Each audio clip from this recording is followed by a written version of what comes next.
One, two, three. Today, I want to continue talking about opening leads when there is a suit contract.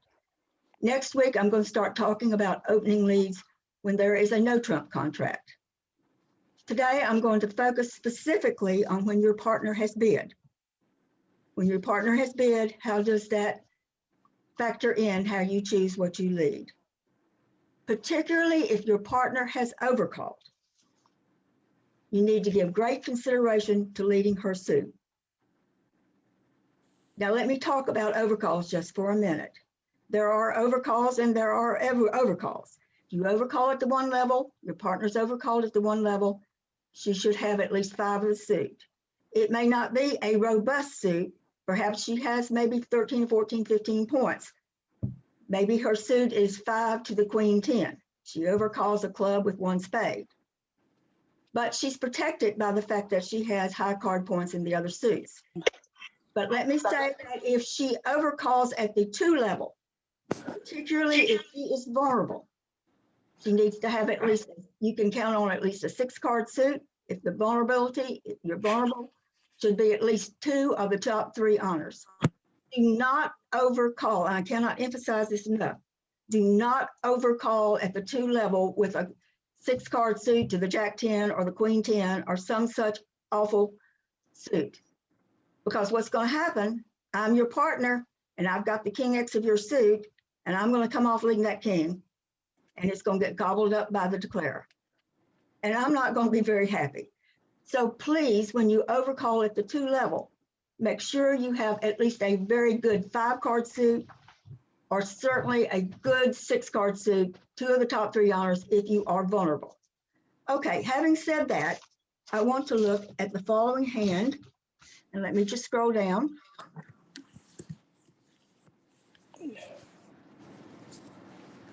All right, you are west, and look at your hand.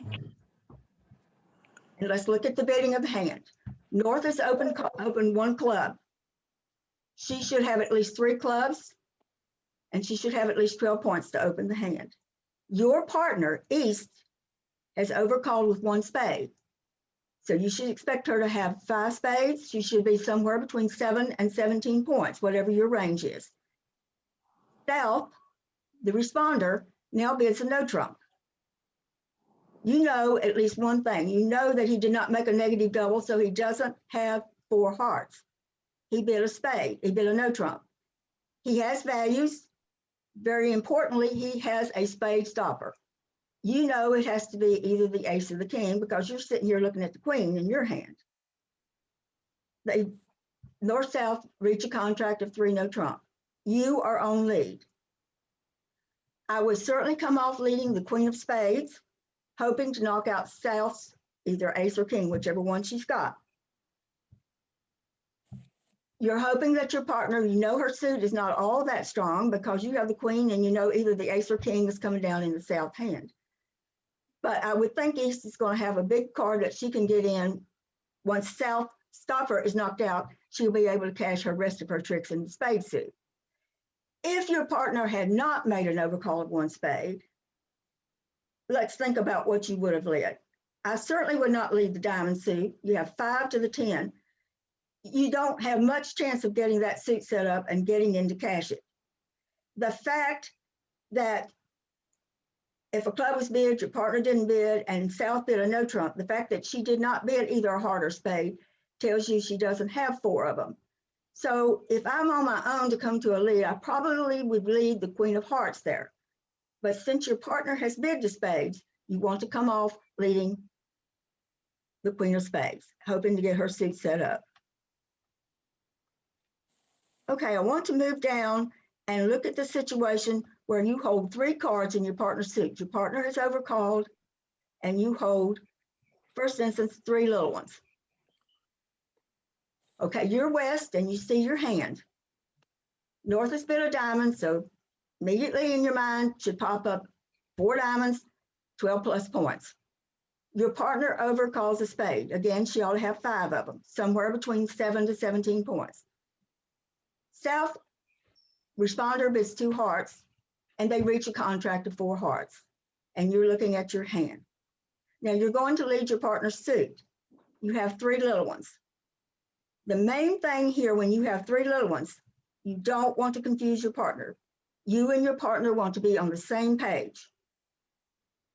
I would lead with my partners, middle up, down. I would lead the 4, being very careful to play the 8 the second time the suit is led, and then the 3. Some people want you to lead the 8, saying the top of nothing. Only problem there is I'm concerned that the partner might think when I play, you're going to play either the 4 or the 3 the second time, that I had a doubleton.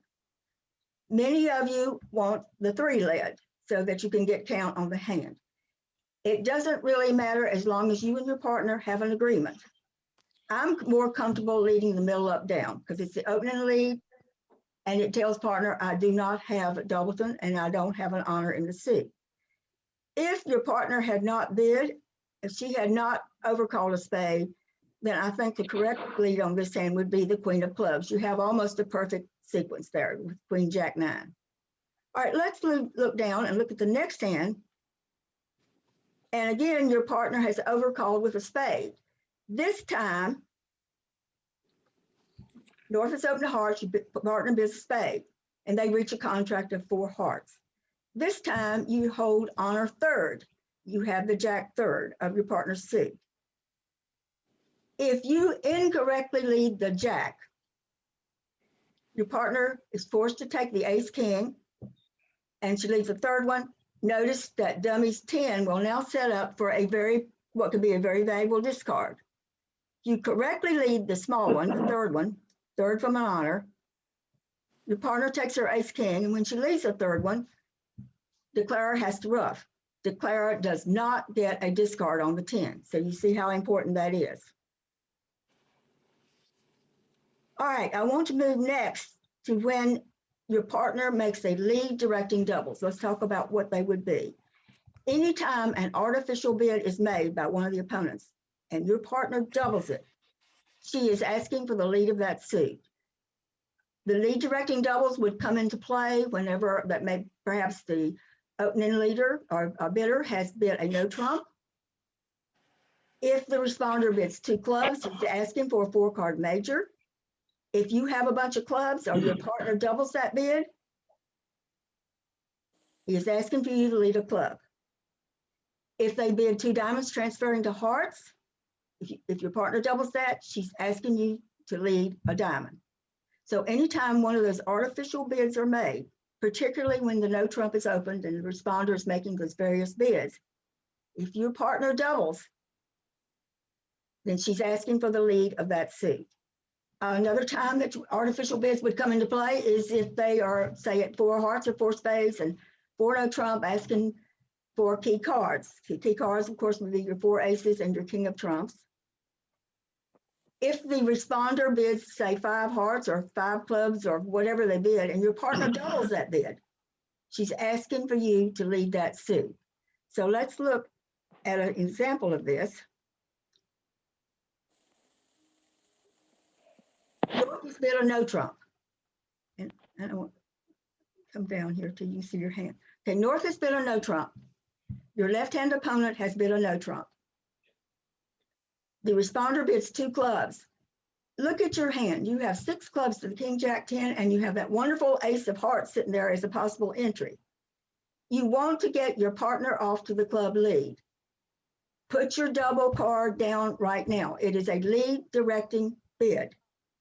I'm wanting my partner. She's probably going to be the opening leader. East is going to be leading in this hand. So you want to get her off to the club lead. If you don't double the 2 club bid, she's never going to find the club lead. But let me caution you. If you double and you have just a bunch of them, like maybe you had 6 or 7 of them to the jack, no, you don't make a lead direct double. You make a lead direct double if you hold strength in the suit that you're doubling, that you won't lead, not because you have a whole bunch of them. So some people make that mistake and it turns out to be kind of a disaster. All right, I want to move down now and I want to go through the bidding on this hand very carefully. And then we're going to look at the hand and go through the bidding again. Okay, North opens a club.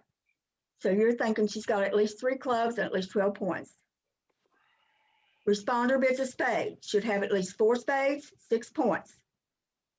We come back to North and she bids 3 spades. So she's probably got anywhere from 15, 16, 17, counting distribution.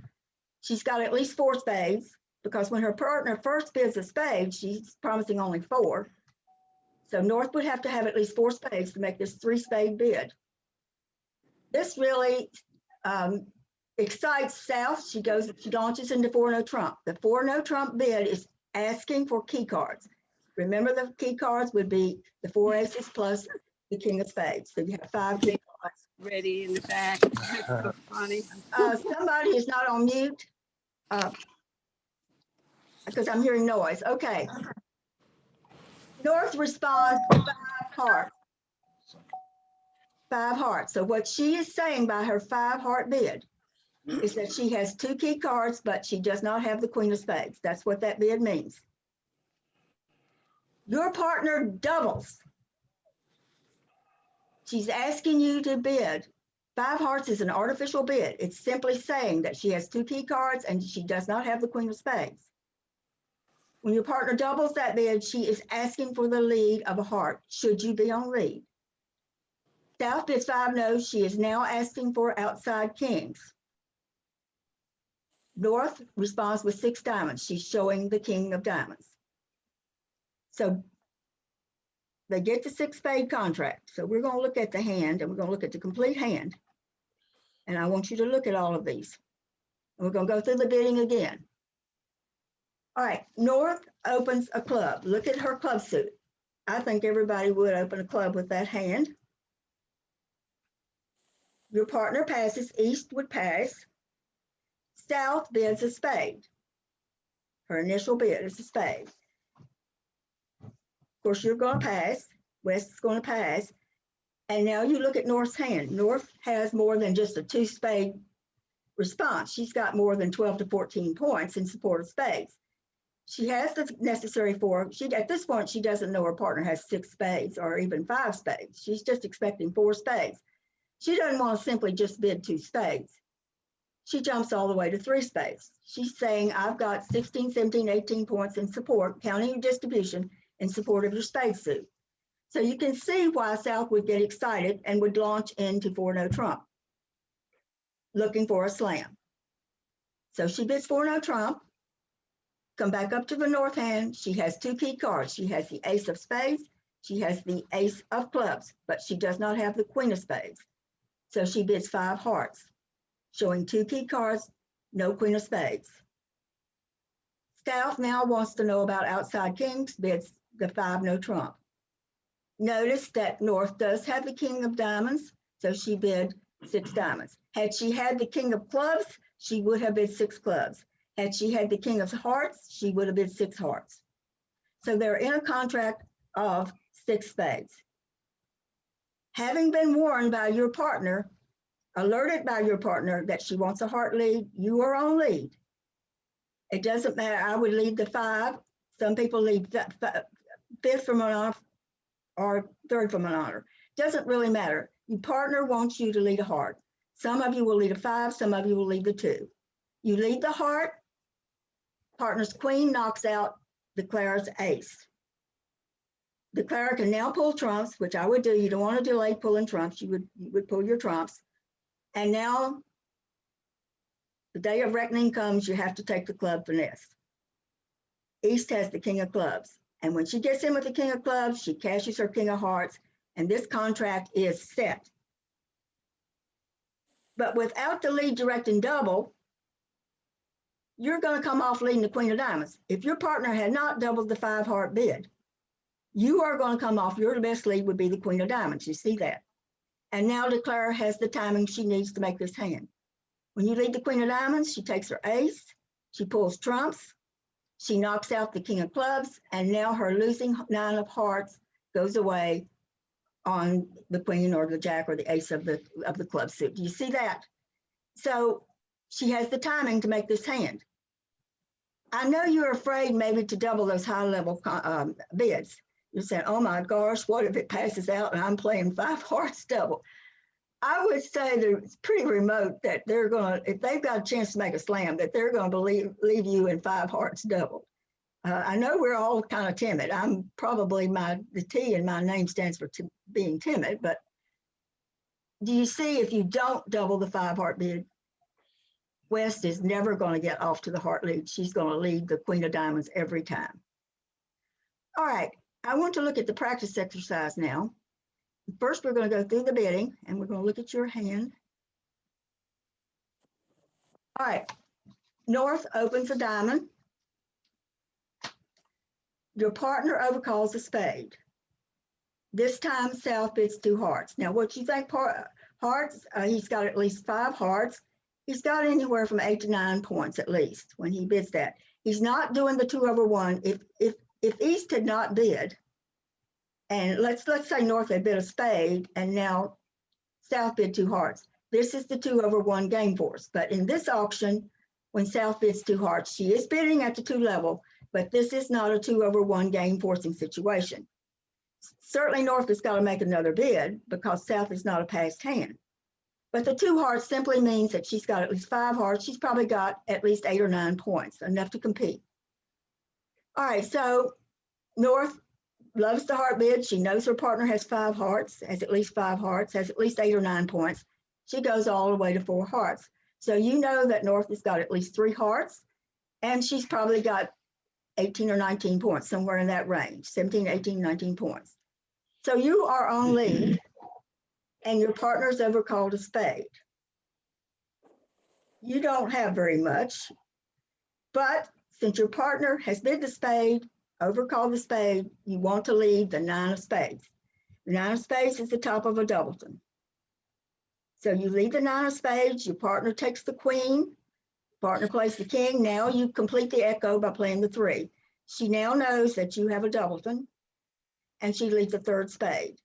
Probably you're going to discard the 2 of clubs. I mean, you don't really have anything, but you certainly don't want to imply that you do.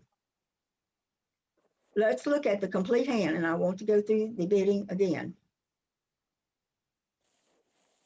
All right, North has opened a club, opened a diamond. Your partner has overcalled 1 spade. She has a really good spade suit, doesn't she? South bids 2 hearts. She really, if you had not bid at all, this would be a game forcing situation, but all she can do right now is just bid 2 hearts. She knows that North is not going to pass. So North likes her hand, likes the singleton, the ace of clubs, goes all the way to 4 hearts. You lead the 9 of spades. Your partner takes the queen, she plays the king, you play your 3. She plays the ace. There's no reason for you to trump because you're winning, your side's winning the trick. So I would just throw the 2 of clubs. All right, let's come back to the East hand. You have 3 tricks in the bag. Can you get another trick? And let's look at it. Certainly there's nothing coming from the diamond suit unless your partner is void in diamonds and can trump. Certainly nothing is coming in the club suit. You know that they have the heart suit because you had 2 hearts and then 4 hearts. So you know your partner doesn't have a big heart. So let's think about it. Where in the world could you possibly get another trick? By leading a 4th spade. He said, no, we're not supposed to give slough rough. Come back to the board again. No discard out of South's hand is going to be valuable to her. She doesn't have anything to discard. She has no club losers. She has no diamond losers. A rough slough, she has nothing to slough that's going to be valuable to her. So you lead a 4th spade on this hand. Now, the declarer can slough something out of her hand and try to trump on the board with the 9. That's not going to be any good because your partner's going to get her jack. If the declarer trumps with the 10 or the 7, you're going to get your jack right then. If she plays either the ace, king, or queen of the heart suit, now your partner's jack is going to set up for the setting trick. By leading that 4th spade, you have forced what we call an uppercut. An uppercut where it's where you force the declarer to use one of her big trumps thereby setting up a trump suit for your partner. So if she trumps small or she sloughs out of her hand, your partner gets the jack. If she ruffs high with the queen, all your partner has to do is just sit back. The ace king is played and her jack is going to take. So don't ever give up when you're looking at him. Well, this is hopeless. We're not going to get another trick. You will if you think about it. You know nothing's coming in the diamond suit. You know nothing's coming in the club suit. Could you possibly set up by forcing an uppercut a heart trick for your partner? You don't know, but it's worth a try. All right. Next week, I'm going to start talking about no trump contracts. But I want to say just a little bit more in finishing today about a situation that a couple of you have brought to my attention that you're facing when you're playing in the games. It is when your partner, when you have all the points, the outstanding points, or when you know that your partner has all the outstanding points. So let's look at the first situation. You see your hand. They have gotten to a 3 no trump contract. They've got anywhere from 25 to 27 points between the two hands. And you look at your hand.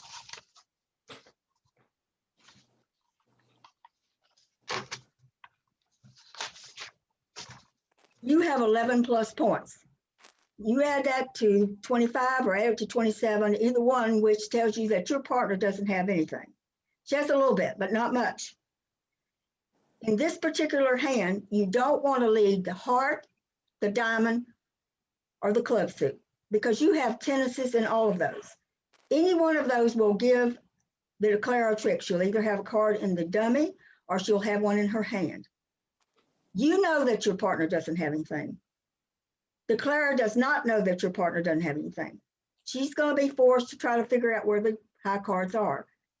I would say she's going to be finessing into you and you're going to be gobbling up all those tricks. Had you led the heart, the diamond, or the club, you give away the guess. So here you want to make a passive lead. You want to lead the 10 of spades. The 10 of spades is not going to give her anything she wasn't going to get. Your partner doesn't have anything. So this is, we talked about the 3 kinds of leads, the forcing, the attacking, and the passive. Here you make the passive lead because you hold all the outstanding strength. Now let's come down and look at a hand where you know that your partner has everything. You don't have but 3 points. You know all the outstanding strength is in your partner's hand. So what you want to do is to try to make a lead that's going to set the momentum for your partner. There's no need to lead the 4 of clubs. You're never going to get in to get those clubs. Once they're set up, you're never going to get in to cash them.